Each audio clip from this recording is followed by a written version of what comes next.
Hi, you're listening to the X22 Report. My name is Dave. This is episode 546, and today's date is December 19th, 2014, and the title of this episode is U.S. Propaganda. Sony hack was a practice run for North Korea. Next attack, the power grid. Let's get into the economic collapse news. Now, we understand out in Greece, the entire country is really falling apart. Same with Cyprus, same with France, and we know the whole Eurozone is having a major problem. We understand that a lot of the countries are in a depression, some are in a recession, and some are almost entering a recession. But we can see that Greece is having a major problem, and Goldman Sachs was warning that if they have to go into some type of general elections, they might have some type of Cyprus-style bail-in, and it seems like they're heading down this path. It looks like there's a lot of bribing going on. There's a lot of scandals happening, and they might be heading down that path where they're going to have an open election. And we can see right now, Greek independent MP claims he was offered 2 to 3 million euros in order to vote for Greece's next president. Is no less shocking in its exposure. Another of the party's lawmakers claimed last month that someone had approached her with the intention of bribing her. This can only bring Goldman's worst-case scenario, a Cyprus-style collapse, even closer for Greece. And we can see right now that, hey, if they don't accept the bailout, if they decide not to pay back the central bankers, guess what's going to happen?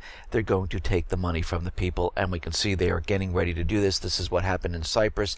They decided to test the documents to see if it would work. What would the people's reactions be? And we could see that it passed with flying colors. The people didn't do anything, and this will happen in many of the countries because many of the countries right now do have these bail-in documents. The United States does, England does, the Eurozone does. New Zealand has it, Canada, Switzerland, and many others are jumping on the bandwagon to go inside and take the money from the bank and, of course, put in place capital control so nobody can take their money out, nobody can wire their money to different locations, and they have the money trapped. Now, here in the United States, we understand the government, the central bankers, they are continually manipulating all numbers across the board, job numbers, inflation, GDP. And what we're finding out is that it is really bad here in the United States, especially for young adults. As we know, those young adults who go to college, get the student loans, they put themselves into debt. They thought they were going to come out with these fantastic jobs, and we're finding out that 80% of them are having a very difficult time finding that job in their major where it's giving them a good income. Most of them are taking part-time jobs, still living with their parents, having a very tough time paying back the student loans, and this is why the government is out there pretty much modifying their loans to make it easier for them to pay because they realize that these kids are not getting jobs and they can't have everyone default because the entire student loan bubble would completely collapse. So they have to modify the repayment schedule. But what we're seeing here is that the U.S. is number one in the world in young adult income inequality. 20 to 24-year-olds in the USA have an average gross income of over 40% below the national average. That is the worst disparity in the world. And we can see right now from everything that we've been looking at, all the economic indicators, we understand how bad it is here. Doesn't matter what the stock market's doing. Doesn't matter if they're suppressing the paper gold market to make it look like no one's purchasing gold. It doesn't matter that they manipulate all these different financial numbers like employment, GDP, inflation. It really doesn't matter because we're looking at what's going on around the earth. We're looking at what's going on here in the country, and we realize that from talking to people and understanding what's going on, that the economy is not that much better. And we're seeing this in certain areas like real estate. Real estate is completely falling apart. Sales plummeting. Mortgage applications declining, plummeting, imploding. Prices coming down, houses staying on the market longer and longer. I went around the country, I looked again, and I see homes on the market 90 to 120 days. Even the rentals, they're staying open right now, and prices are coming down on rentals. So I can see right now that this entire system is completely falling apart. And with those youths who can't find that work where they're making a lot less money, the next generation of purchasing homes, purchasing goods in retail shops, saving money, buying a car, it's becoming more and more difficult, and it's not showing in the economic indicators that we're looking at. And we're seeing that the housing bubble is actually starting to pop in the San Francisco Bay Area. Fed Chair Yellen, in her press conference after the FOMC meeting, said she's surprised that housing hasn't recovered more than it has. Well, it really didn't recover. You gave free money to investment companies, hedge funds, foreign investors. They paid in cash. They sat on the houses. They rented them if they could, and that pumped up the market. The banks were instructed to hold real estate off the market to drive prices up. This is not a real recovery. This is a manufactured recovery. And in the 9-county San Francisco Bay Area, sales in November of new and resale houses and condos dropped 10% from November last year, according to CoreLogic Data Quick.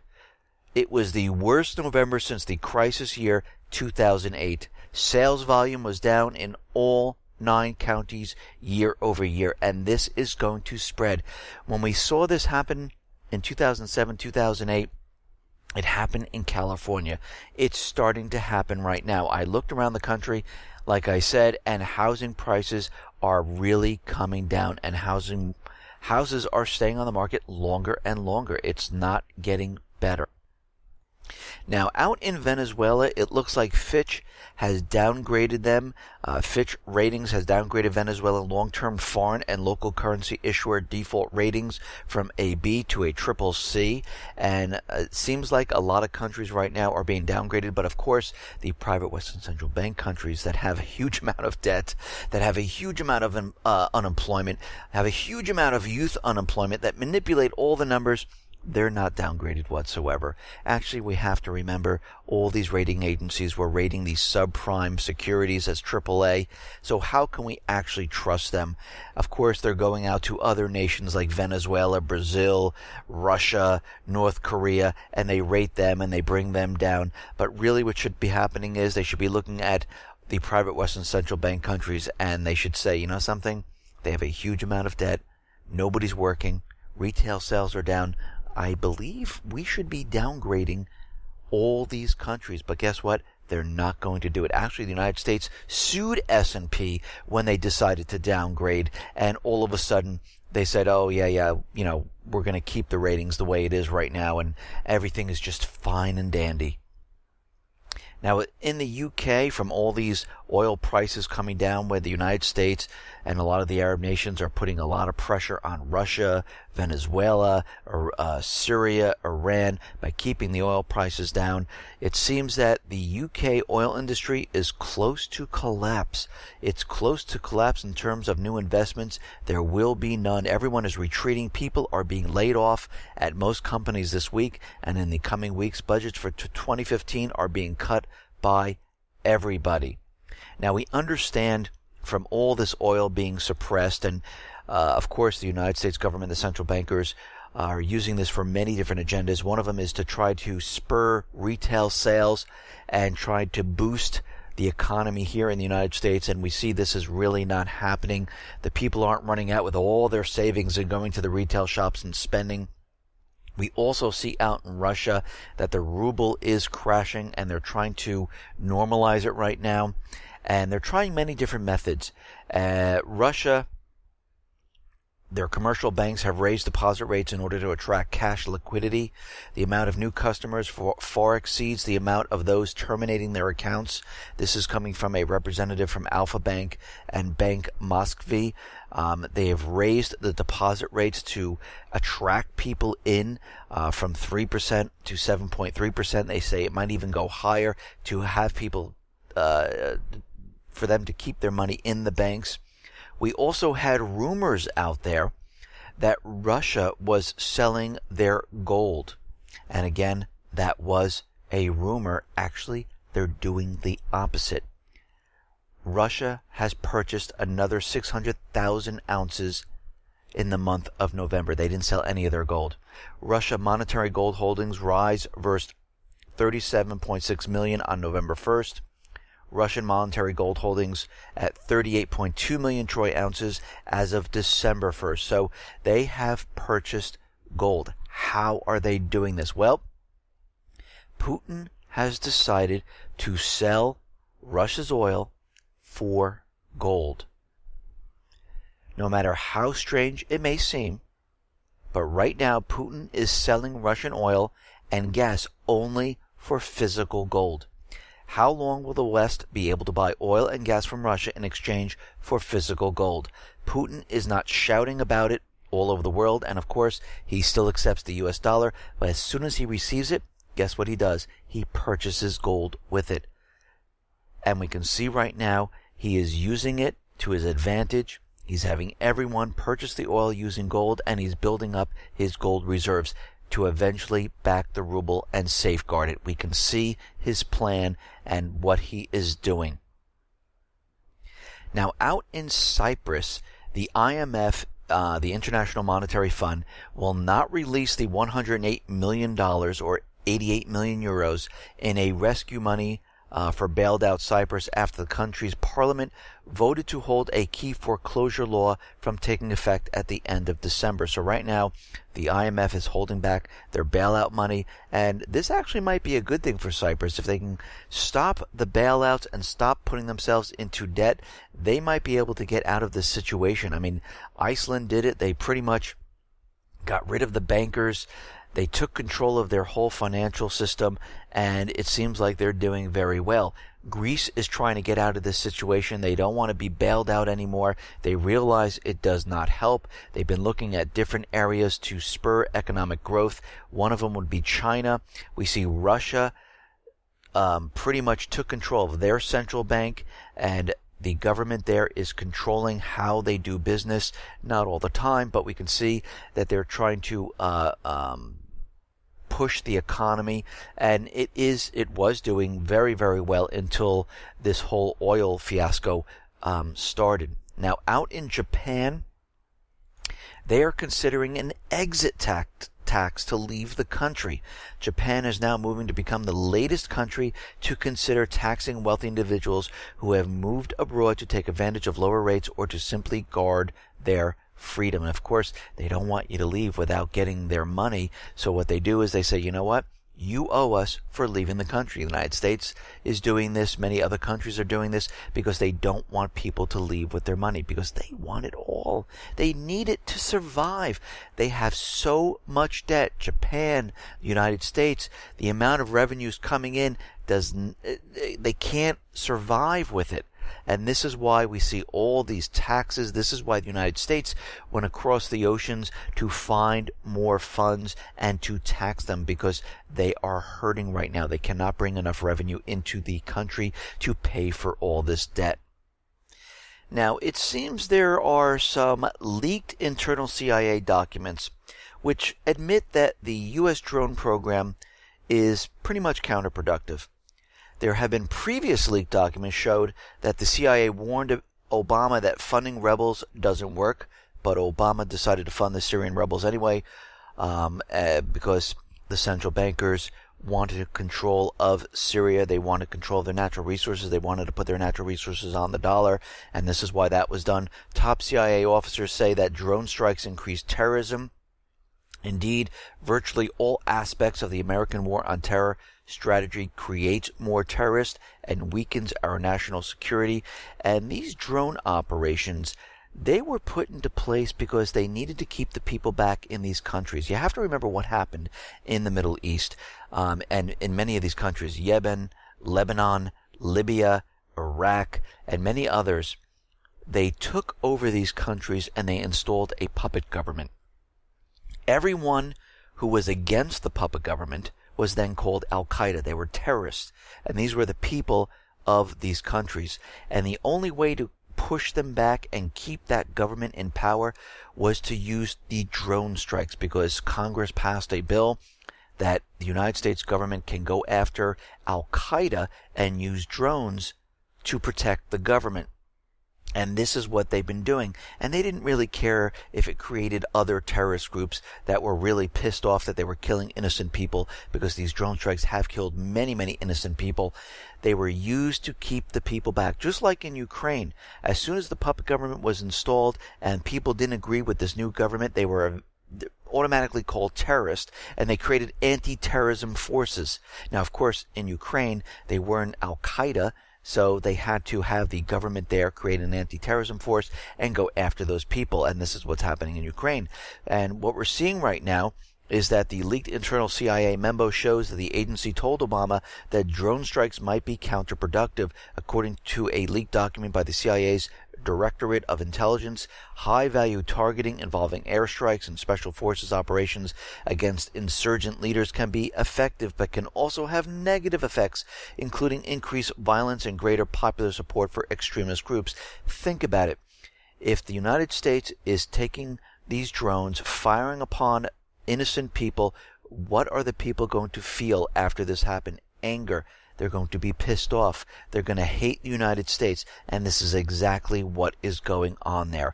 But again, these drone strikes were used to keep the people back and to keep that puppet government in place, because they want the central bank in there. They want all the oil being sold using the dollar. And that was the entire purpose of this operation. Now, I talked previously in my other reports about how the federal government is trying to nationalize the police forces. We had DHS in there, and they were giving them fabulous gifts and prizes like tanks, machine guns, surveillance equipment. And we can see right now from what happened in Ferguson and in New York with protests, the government came out and said, listen, we're going to look into this situation. We're going to give federal funding. We're going to retrain all these people and the police forces, and they're going to come into compliance with what we want. And we can see already that this is starting to happen, because they want complete control of all local law enforcement. U.S. President Barack Obama signed an executive order Thursday that sets up the Task Force on 21st Century Policing to determine how to strengthen the public's and local communities' trust for law enforcement. Well, there's one way to do this. Why don't we just follow the Constitution? The rights of the people. And I have to say, when I was growing up, and from my wife, her grandfather was the police chief, and a lot of her family have been in law enforcement. And my father was an auxiliary police officer. And what I remember from all of this, and I have nothing against police officers. I have friends who are police officers. I remember way back when drawing your gun was the last thing you did. You never drew your gun unless you were fired upon. Today, it's completely different. If your hands are up, your guns are drawn. And I see the reaction and how police have changed over the years, and it's definitely because of the training they're receiving to become compliant with DHS. And now we have the federal government coming in, doing the same thing, trying to train them on how to react. Remember, local police are supposed to protect the community they're in. They're supposed to be intertwined within that community. They're supposed to understand their community. They're supposed to support the community. But we're not seeing this whatsoever. We're seeing the opposite. We're seeing them being trained to be the militarized police that's going to act against the community. And whatever the government is doing right now, it's going to have the opposite effect, because it always does. The government wants to get involved in education. What are they doing? It's the opposite effect. The government wants to get involved with the local community and the police departments. It's going to have the opposite effect, because that's really what they want. Every time they come up with a title and they tell you how great it's going to be and what they're going to do, just like the Affordable Care Act, just like the Patriot Act, just like the U.S. Freedom Act for Ukraine, all this is always the opposite, and this is going to turn out the same exact way. Now, out in Taiwan, it seems that they would like to buy some U.S. Navy frigates. And it seems that U.S. President Obama on Thursday signed into law a piece of legislation that authorized the sale of up to 4 Perry-class frigates to Taiwan. Taiwan wants to purchase these guided missile frigates, which are being decommissioned by the U.S. Navy after 30 years of service. The Taiwanese Navy has said that it plans to buy 2 of the frigates on offer in the first stage. Now, there is a problem with this because China is out there, and the Chinese Foreign Ministry criticizes the United States for selling 4 Perry-class guided missile frigates to Taiwan. According to Beijing, this move violates China-U.S. agreements and brutally interferes in China's domestic affairs. The 3 joint communiques signed between China and the United States in 1972, 1979, and 1982 represent mutual statements aimed at improving U.S.-China relations. According to the 1982 communique cited by Qin, the United States pledged to gradually curtail arms sales to Taiwan. But again, we have to remember it is the pivot to Asia. They're containing China. They are encircling China with military bases, with military assets, because they realize when this war goes hot, China will be sucked into it. It's the same exact players. They're going to use this to cover up this major, major economic collapse. And the players are North Korea, as we can see, Iran, Syria, Venezuela, China, Russia, and many others, any other nation that is involved with the BRICS system and who do not take orders from the private Western Central Bank system. And we can see right now they're pushing their agenda for this, and they're trying to provoke China just like they're provoking every other nation. Now, out in Afghanistan, the German MPs have approved a resolution to extend the country's troops in Afghanistan as part of the NATO-led training and advisory mission. And we have to remember, Karzai would not sign the bilateral security agreement which gave immunity to United States soldiers and NATO soldiers. Once John Kerry went into Afghanistan, kind of rigged the elections, had the new president elected, he signed the bilateral security agreement, and now we see troops being brought back into NATO. Of course, they're advisors right now, which means they're just combat-ready soldiers. And we can see right now this is being ramped up. Now, there is a report from NATO, and NATO's final report to United Nations Security Council on the international operations of Afghanistan does not reflect the actual situation in that country and sidesteps key problems facing it. The document has no analysis of the security situation, but the International Security Assistance Force was tasked to help improve the situation. The report has no concrete information about what the ISAF has really done to help Afghan law enforcers and security agencies in the anti-drug direction. Really? They haven't helped whatsoever? Think about it. NATO and the United States have been in Afghanistan for how many years? 11 to 12 years? And they haven't trained the forces inside this country yet? They haven't stopped the drug production? Well, we all know why. Because that's not why they're there. They're actually protecting the drug fields, the poppy fields, because they use it to pay for their covert operations. The latest data from the United Nations Office on Drugs and Crime are shocking. Really. Thus, areas under opium poppy has expanded while the United States and NATO were there. By 7% as compared with 2013. Opium poppy yield has increased by 9% and even by 27% in southern territories. Drug production has augmented by 17%. So everything has increased in Afghanistan since NATO and the United States have been in this country. So we can see right now their task there is to protect the poppy fields, is to increase the drug production. It's not to train the Afghan law enforcement. They are there to protect the strategic location of Afghanistan, to protect the natural resources, and make sure the soldiers stay in this country because, as we know, China and Russia are in this country. And, of course, Afghanistan has a huge, huge lithium deposit, copper deposit, and oil. And we can see right now, this is why the United States government is in this country. This is why NATO is there. They're protecting their investment. They don't care about the Afghan people. They're producing drugs to pay for a lot of their missions that are kind of top secret, and the Congress, the people of America, would never pay for. Now, since Obama was out there saying that the troops will be coming home from Afghanistan, and we find out that they're really not coming home. Yes, a few are, but they're going to be ramped up because now we see that the Islamic State is now going to target Afghanistan.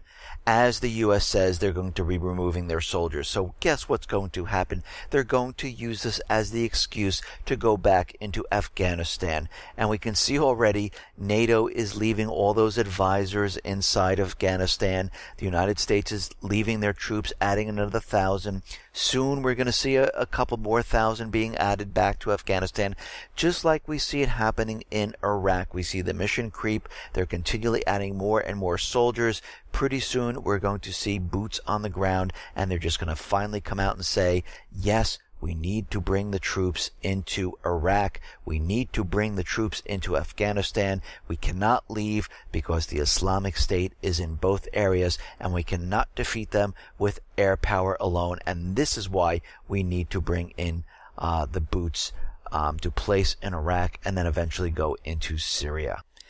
Now, out in Ukraine, the negotiators of the self-proclaimed Eastern Ukrainian republics of Donetsk and Lugansk are holding a video link-up with Kiev government representatives days before the reconciliation talks are to resume in Kiev. But we're finding out that these talks might not actually go forward on Sunday.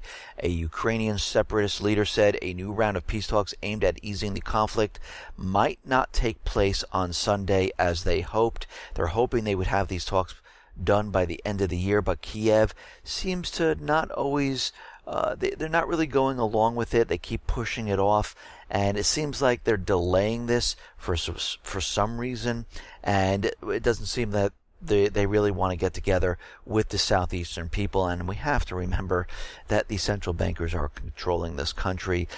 They paid for the entire country. They only received the southwest portion. They did not receive the southeast. They didn't receive Crimea. And right now, since they didn't get what they paid for, I do believe they're ramping up this major offensive where they're instructed to go after the southeastern section and eventually go after Crimea. And we're going to have to watch this very, very carefully because there are reports coming out that they are planning some type of false flag event to make it look like Russia is doing something where the United States, Kiev, can go in and start attacking full force in the southeastern region and in Crimea. Now, the Ukrainian President Poroshenko, he is urging the parliament to pass the bill on joining NATO. He says, we need to do this now.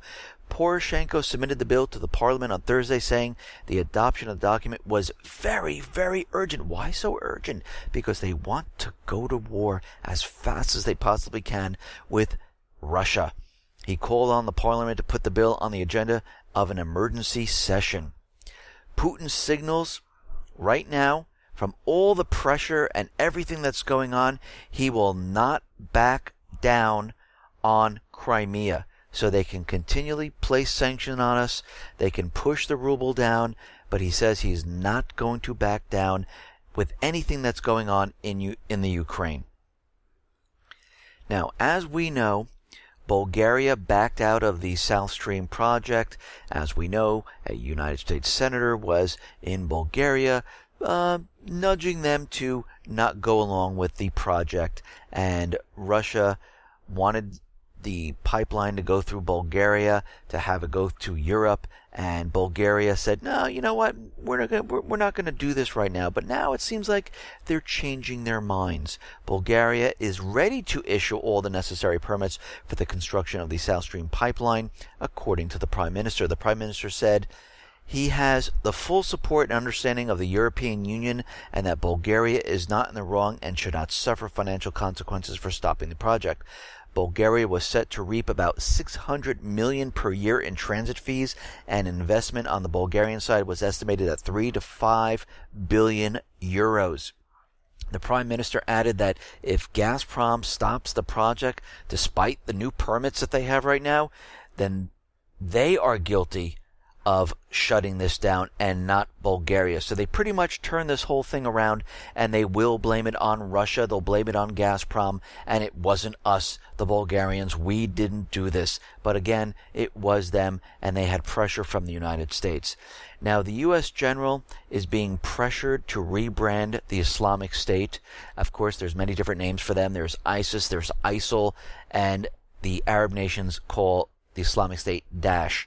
A top Pentagon general has come out and said that he's informally going to rebrand the jihadists known as the Islamic State, and he's going to rename them to Daesh. And who really cares what the name is? We understand that this proxy army is controlled by the United States. It's controlled by Israel. It's controlled by the UK and other Arab nations. And we can see right now it is a proxy army. So does it really matter what the name is? No, it doesn't. Now, it seems that data has been collected and a report has been filed, and it seems that chemical weapons watchdog by the Damascus government provides serious grounds to suspect the radical Islamic State group of using chlorine in its terrorist attacks. According to the ministry's statement, Damascus warned the Organization for the Prohibition of Chemical Weapons on December 15th that armed groups had seized several industrial objects in Syria where chlorine-containing substances were stored. So there are serious grounds to suspect members of the armed Syrian opposition, along with the Islamic State, they have been using chemical weapons inside Syria, and it was chlorine. And of course, when that chlorine attack occurred, the United States was right out there saying it was Syria, and we come to find out that no, once again, it was the Free Syrian Army, it was the Islamic State, it was all of these paid mercenaries that were using the chemical weapons, and it was not Syria, it was not Assad, and we can see right now this is part of the propaganda. Now today we have seen all over the corporate media, and the president was even out there telling us how North Korea, they're the ones who attacked Sony. We have evidence, we have proof, and we can see right now there are additional reports coming out here. A lot of propaganda is flying about this Sony cyber attack at North Korea. The U.S. investigation into the recent hacking attack at Sony Pictures Entertainment has turned up evidence that does not point just to North Korea as the sole entity in the case, but rather it raises the possibility that Iran, China, and maybe even Russia were involved. So they're really pushing this really, really hard. And when we see something being pushed this hard in the corporate media, we know this is being driven. This is an agenda. The source pointed to the sophistication of malware modules or packets that destroyed the Sony system on a level that has not been seen from the North Korean in the past, but has been seen from Iran, China, and Russia. The intelligence source added that the forensic evidence suggests that the final stage of the attack was launched outside North Korea borders, so creating some plausible deniability. Now again, I'm going to repeat this. When an advanced actor or a group or country, when they are attacking, they will never, ever use an IP address near the location of where they're doing it. They're going to try to pin it on somebody else. And we can see right now they did it outside the borders. This is absolutely ridiculous. U.S. security firms were first notified Monday by the U.S. government that they plan to publicly blame North Korea, which is inconsistent with the past practice, as the U.S. government often has chosen to work behind the scenes in similar instances. But they wanted this out there right away. They wanted people to know it was North Korea, and these are the people that are attacking us. You have to remember, there's a lot of agendas being worked in on this. The cybersecurity bill, CISPA. We also have the terrorism insurance fund, which was voted down. We also have to understand they're demonizing North Korea right now. And you can see right now that they're trying to push all these agendas all at once with this. And they're trying to make everyone scared and nervous. And they're trying to do whatever they possibly can. They're coming up with a lot of propaganda, like North Korea dispatched covert commando teams in the United States in the 90s to attack nuclear plants in major cities in a conflict, according to a declassified Defense Intelligence Agency report. And DHS officials said the department was aware of the threat to attack movie theaters from this, and they're throwing out everything they possibly can to scare every single person. Now, the FBI formally came out and they said, yes, it was North Korea. We can tell by technical analysis of the data deletion malware used in the attack revealed links to other malware, and the FBI only has one piece of evidence that traces the IP back to the location right outside North Korea. Now, do you really think that this is how the North Koreans, if they're going to attack, they're going to do it right outside their country? It makes no sense whatsoever. And they're saying that the coding inside the malware kind of matches up with the coding that North Korea would use. And again, this is all propaganda. But we have to take a look at this and look at what's really going on. North Korea, as we know, is being blamed for a string of hacks in the past, and it's generally accepted that the country has the capability to hack and attack companies. But no previous attack attributed to North Korea or any nation state has been so public and so noisy. In the past, attacks happened, North Korea was suspected, and then sometimes the country was later blamed. It really said anything except for initial denial. This time around, the hacker group has posted messages online taunting Sony and telling the FBI they cannot be caught. That doesn't even sound like North Korea. Earlier on, they were also interacting with reporters. It is, however, very similar to plenty of hacker activist attacks made against major corporations and governments, and it's worth noting, against North Korea internet sites in May of 2013. How interesting. In those attacks, thousands of usernames and passwords for North Korean news were leaked by hackers operating under the anonymous banner. The hackers didn't mention the interview at first when they started coming out with all this information that they attacked Sony. So the movie wasn't even brought into this. If the hack was all about stopping the release of the interview, why didn't that come up earlier? For the first couple of weeks, the messages that accompanied leaked data didn't mention the movie at all. It was much more about Sony and its executives. How interesting.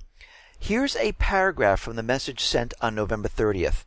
Sony and Sony Pictures have made terrible racial discrimination and human rights violation, indiscriminate tyranny and restructuring in recent years. That sounds like North Korea, right? It has brought damage to a lot of people, some of whom are among us. Nowadays, Sony Pictures is about prey on the weak with a plan of another indiscriminate restructuring of their own benefits. This became a device motive of our action. We require Sony Pictures to stop this and pay proper monetary compensation to the victims. Now, why in the world would North Korea say any of this? The movie wasn't actually mentioned until December 8th. So you can see what happened here. The U.S. government, the central bankers, saw this as an opportunity to get on the bandwagon here. This is a setup. And we can see right now, the hackers went on to say, to carry out our demand if you want to escape us, and stop immediately showing the movie of terrorism, which can break the regional peace and cause the war. The movie wasn't mentioned by full name until December 10th. So the movie was mentioned, but not the name, on December 8th, and then the full name was mentioned on December 10th. So it makes no sense that this is coming from North Korea. Now, there is a computer security expert, a forensic expert, and he's saying a disgruntled employee could be responsible for the Sony hack attack that ultimately resulted in the cancellation of the movie. The computer forensic investigator said it was the amount of information about the company that hackers released that led him to speculate that North Korea was really not behind the computer hacking. Company emails, financial records, and password keys exposed from the hacking made it almost impossible for this to occur completely from the outside. Somebody knew exactly what to get and where to get it. There was only one remote shred of evidence, and that was this flimsy IP address that was outside of North Korea. So we can see right now, this is what they're basing it all on. And from the statement and from what's going on here, I'm telling you right now, this is an inside job. The U.S. government decided to jump on this and use it as propaganda. And we can see right now there are a couple reasons why this is happening. Of course, all the others that I mentioned, and we also see that Putin has invited the North Korean leader, Kim Jong-un, to Moscow next year. Moscow needs North Korea cooperation to boost its natural gas exports to South Korea, as Gazprom would like to build a gas pipeline through North Korea to reach its southern neighbor. North Korea is also seeking support from Russia, a permanent veto-wielding member of the UN Security Council, against international criticism relating to accusations of human rights abuses and its nuclear program. So we can see right now there's many other agendas. They're using this for pretty much everything. They decided to use it. They're pushing it out in the corporate media, and we can see right now it's to cover many of these agendas. And we can see that the corporate media, the government, they are out there saying government hacks and security breaches are now skyrocketing. Department of Homeland Security is out there saying that companies should share their information. We need to come together, and this is all about passing CISPA and CISA, the cybersecurity bills. And we can see right now they're pushing this as hard as they can. They're trying to convince everyone that, yes, this is what we need to do at this point. We also see that the corporate media, the propaganda is out there saying the hacking attack on Sony Pictures may have been a practice run for North Korea's elite cyber army in a long-term goal of being able to cripple telecoms and energy grids here in the United States. North Korea has been working for years on the ability to disrupt or destroy computer systems that control vital public services such as the energy utilities, the banking sector, and this is coming from an unknown defector which will not be named. And we can tell that this is complete propaganda, and they want everyone to believe that, yes, North Korea will be doing this along with Russia, Iran, and China, and any other country they want to throw in there. Listen, everyone, thanks a lot for listening. Be well, be safe, and especially be prepared. Thanks a lot.